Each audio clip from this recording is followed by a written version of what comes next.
एक ऐसी दुनिया इमेजिन कीजिए जहां गवर्नमेंट आपसे दूर बैठे एक एजेंसी नहीं बल्कि आपकी लाइफ के हर कोने में एक कांस्टेंट देखती हुई निगाह है। एक ऐसी दुनिया जहां आपके कपड़े, आपका एंटरटेनमेंट और यहाँ तक कि आपके थॉट्स पर भी पुलिस का पहरा है। ये कोई डिस्टोपियन मूवी नहीं है। नॉर्थ कोरिया के 25 मिलियन लोगों के लिए ये एक सच्चाई है। यहाँ गवर्नमेंट का कंट्रोल एब्सोल्यूट है, जिसे कानून और बिना लिखे नियमों के एक जाल से बनाया गया है, और इन सब का बस एक ही मकसद है, स्टेट और उसके सुप्रीम लीडर के लिए पूरी तरह से आज्ञाकारी होना।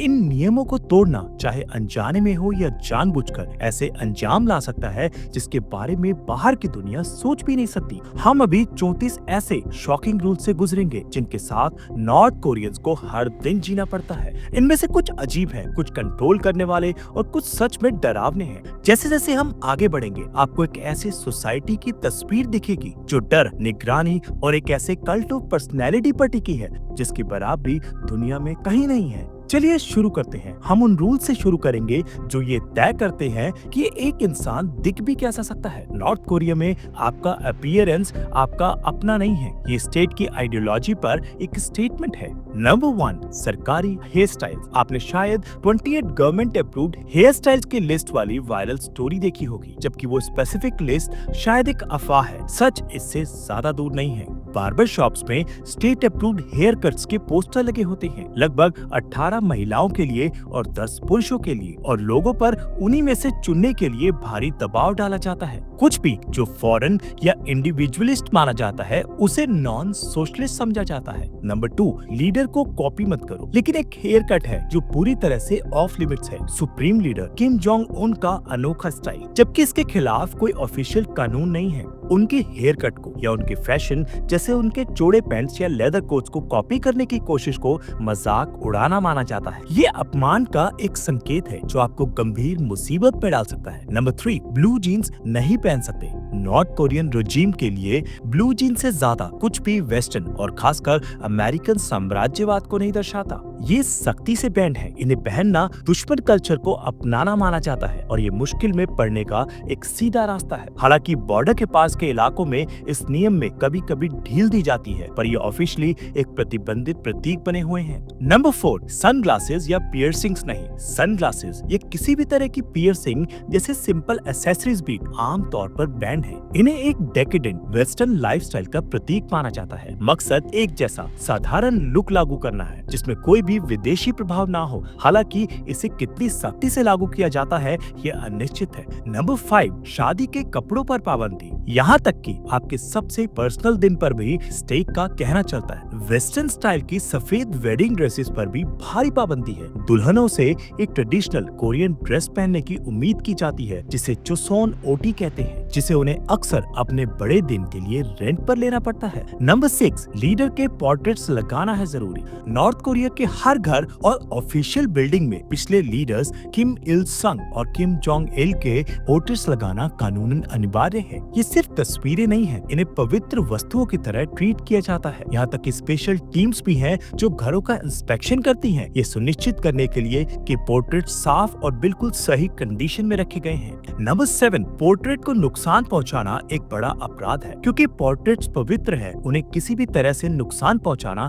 यहाँ तक कि गलती से उनकी तस्वीर वाले न्यूज़पेपर को मोड़ना भी एक बड़ा राजनीतिक अपराध है। देश छोड़कर भागे लोगों की कहानियों में ये भी बताया गया है कि समाज आपसे ये उम्मीद करता है कि आप आग या बाढ़ से पहले अपने परिवार के सदस्यों से पहले इन पोर्ट्रेट्स को बचाएं और उनकी रक्षा ना कर पाने पर कठोर सजा हो सकती है। शायद रेजिम का सबसे शक्तिशाली हथियार है इंफॉर्मेशन पर उसका पूरा कंट्रोल। सरकार ने देश के चारों ओर एक डिजिटल और सांस्कृतिक दीवार खड़ी कर दी है जिससे दुनिया के सबसे अलग थलग समाजों में से एक बन गया है।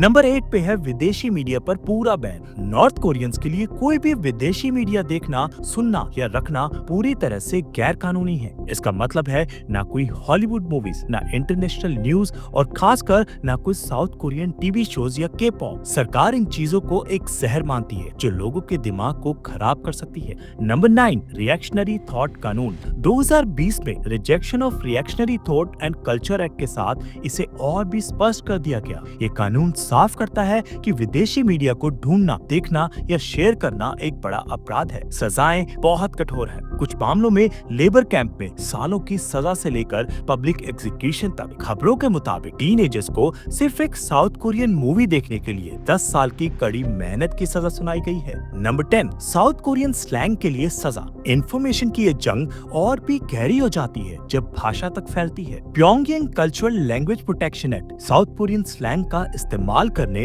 या साउथ कोरियन एक्सेंट की नकल करने को भी एक अपराध बनाता है। इसे पपेट लैंग्वेज कहकर खारिज कर दिया जाता है और इसका इस्तेमाल करते हुए पकड़े जाने पर लोगों को नॉर्थ कोरियन भाषा की शुद्धता को कमजोर करने के लिए सजा दी जा सकती है। नंबर 11, असली इंटरनेट है ही नहीं। इंटरनेट जैसा हम जानते हैं वो लगभग सभी के लिए एग्जिस्ट ही नहीं करता। उनके पास जो है वो एक गवर्नमेंट कंट्रोल्ड नेशनल इंटरनेट है जिसे क्वांग म्योंग या ब्राइट लाइट कहते हैं। ये एक छोटा बैंड नेटवर्क है जिसमें कुछ हजार स्टेट अप्रूव्ड वेबसाइट्स हैं जिनमें प्रोपेगेंडा न्यूज, मौसम का अनुमान और एक मॉनिटर्ड ईमेल सिस्टम शामिल है। नंबर 12, सभी डिवाइसेस मॉनिटर किए जाते हैं। जो छोटी सी एलीट क्लास के पास स्मार्टफोन्स या कंप्यूटर्स हैं उनके लिए कोई प्राइवेसी नहीं है। सभी डिवाइसेस को पुलिस के पास रजिस्टर कराना होता है और उन पर गवर्नमेंट का बनाया ऑपरेटिंग सिस्टम चलता है जो सारी एक्टिविटी को लॉक करता है। कुछ भागे हुए लोगों की रिपोर्ट्स तो ये भी दावा करती हैं कि ओएस रैंडम स्क्रीनशॉट लेता है ताकि ये सुनिश्चित हो सके कि कोई भी इलीगल कंटेंट ना देख रहा हो। बिना रजिस्टर किए हुआ फोन या कंप्यूटर इस्तेमाल करना प्रिजन कैंप का सीधा टिकट है। नंबर 13, इंटरनेशनल फोन कॉल्स नहीं कर सकते। नॉर्थ कोरिया के बाहर किसी को फोन कॉल करने की कोशिश करना गैर कानूनी है और इसे जासूसी माना जा सकता है। चाइना के बॉर्डर के पास सरकार सिग्नल जैमर्स का इस्तेमाल करती है ताकि लोग तस्करी किए गए चाइनीज फोन का इस्तेमाल करके भागे हुए रिश्तेदारों को कॉल ना कर सके या बाहर की दुनिया की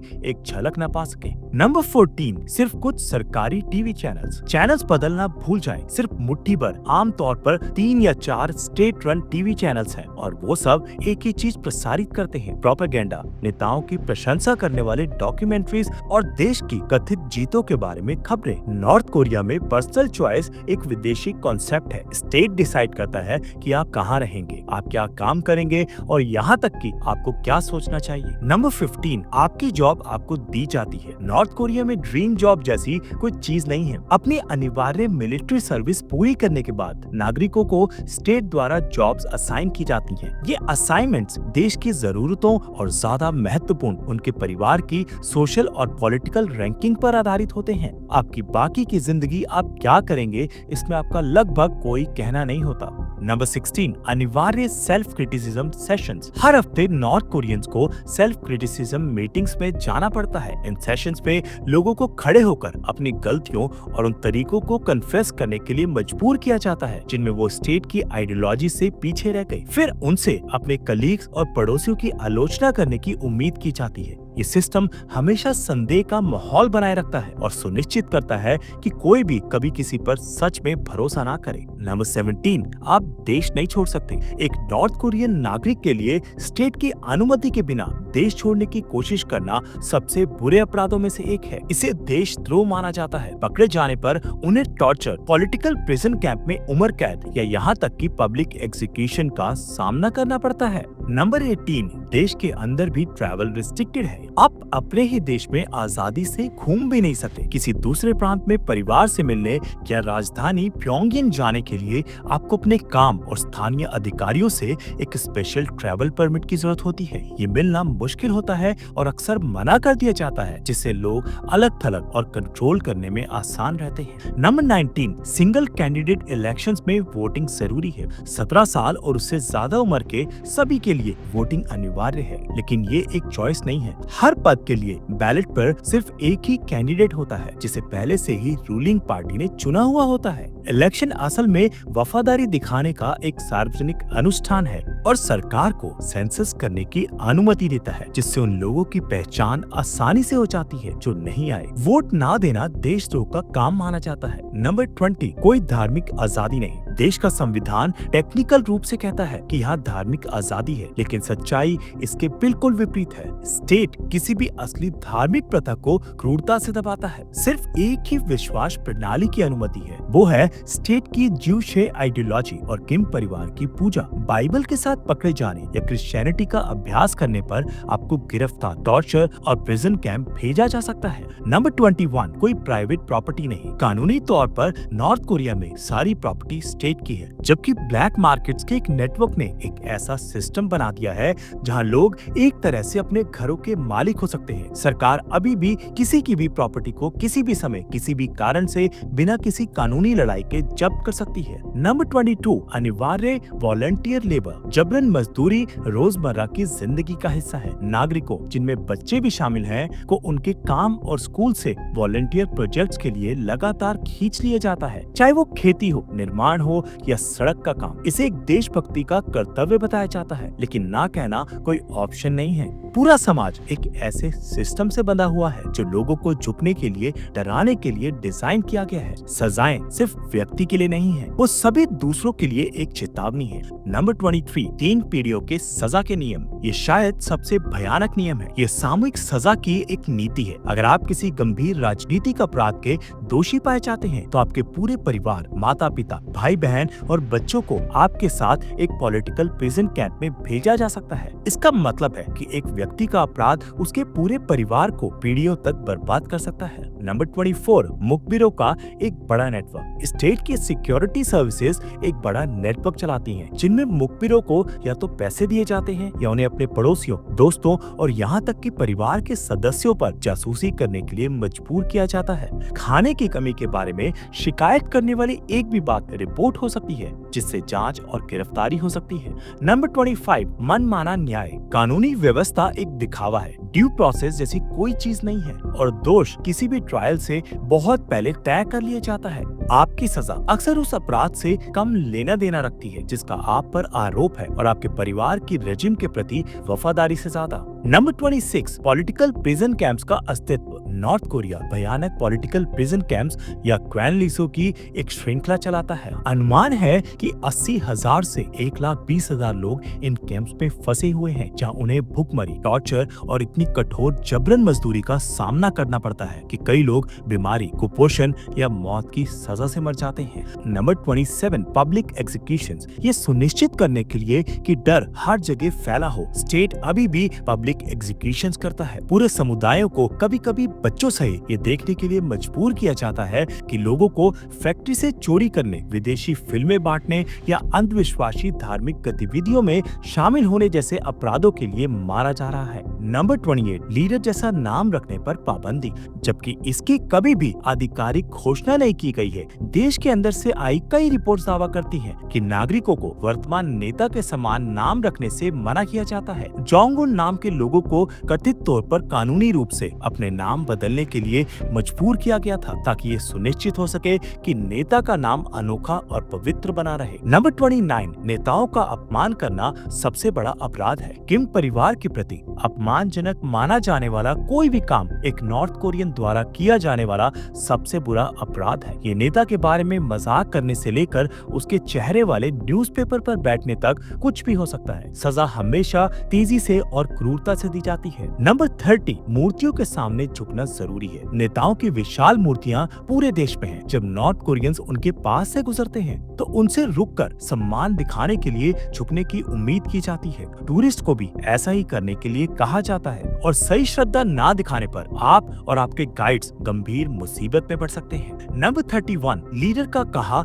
हर शब्द कानून है। किम जोंग उन अपने भाषणों या निर्देशों में जो कुछ भी कहते हैं वो तुरंत कानून बन जाता है। उनका कहा गया शब्द एब्सोल्यूट माना जाता है और देश के संविधान या किसी अन्य कानूनी दस्तावेज से ज्यादा शक्तिशाली होता है।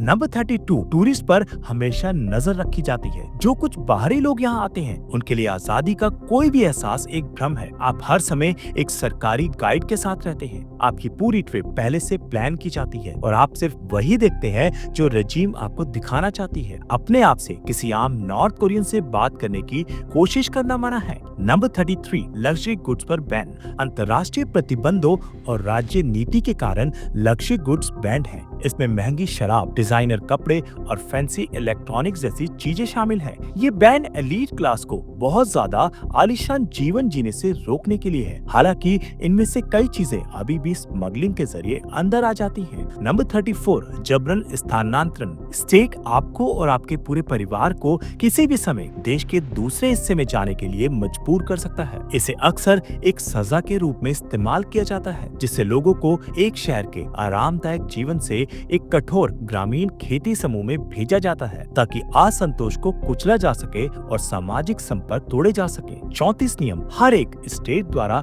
अपने ही लोगों को कंट्रोल करने, निगरानी रखने और सजा देने का एक अलग तरीका। नॉर्थ कोरिया में जीवन एक रोजाना रस्सी पर चलने जैसा है, एक ऐसे सिस्टम में जीने की कोशिश करना जो व्यक्तित्व को मिटाने और पूरी वफादारी की मांग करने के लिए डिजाइन किया गया है। आपके हेयर कट से लेकर आपकी नौकरी तक जीवन का हर हिस्सा जोखिम से भरा है। ये एक ऐसा समाज है जो डर से बंधक बना हुआ है, जहाँ हर परिवार पर एक लेबर कैंप का खतरा मंडराता है और एक आदमी का शब्द भी एकमात्र कानून है जो मायने रखता है। ये एक शक्तिशाली याद दिलाता है कि जीवन कैसा होता है जब आजादी एक अधिकार नहीं बल्कि दूर का वर्जित सपना होता है। अगर आपको नॉर्थ कोरिया के अंदर की ये झलक हमारी तरह ही अविश्वसनीय लगी तो कृपया जागरूकता फैलाने में मदद करने के लिए लाइक बटन दबाएं और दुनिया की सबसे गुप्त जगहों के बारे में और डीप डाइव्स के लिए सब्सक्राइब करना और नोटिफिकेशंस ऑन करना ना भूलें। देखने के लिए धन्यवाद।